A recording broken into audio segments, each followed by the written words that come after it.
Hello friends. आज मैं बात करने वाला हूँ गवर्नमेंट ऑफ इंडिया एक्ट 1935 की। इस एक्ट ने हमारे कॉन्स्टिट्यूशन की नींव रखी है। इसके कुछ इम्पोर्टेंट पॉइंट्स मैं आपसे शेयर करूँगा।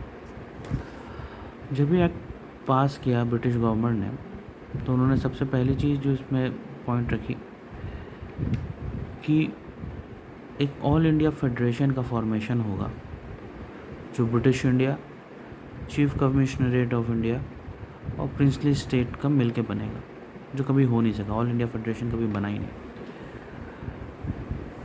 उसके बाद जो मेन चीज़ था वो था सब्जेक्ट्स।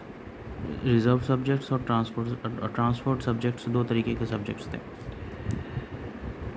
दोनों ही गवर्नर जनरल के अंदर आते थे, बट दोनों में अंतर ये था कि reserve subjects very important subjects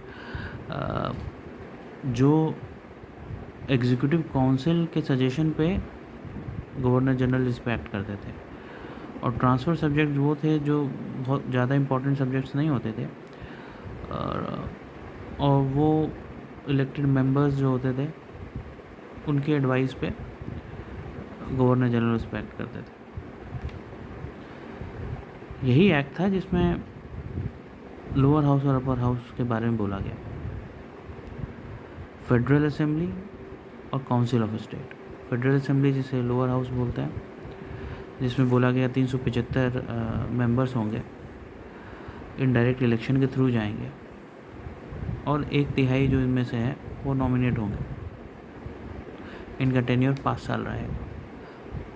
दूसरी तरफ काउंसिल ऑफ स्टेट, जिसको अपर हाउस बोला गया, जो आज के डेट में राज्यसभा है, वो कंटिन्यूस रहेगा, परमानेंट हाउस रहेगा, और हर 3 साल में 1/3 मेंबर इसमें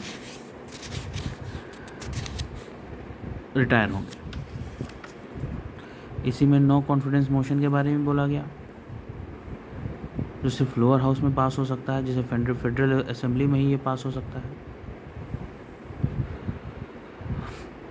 प्रोविंस को ज़्यादा पावर दिया गया,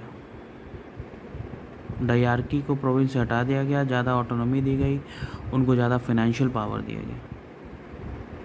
बट इंटरेस्टिंगली ये कैटर करता था सिर्फ 14% of British Indian population. I hope आपको ये पसंद आया होगा।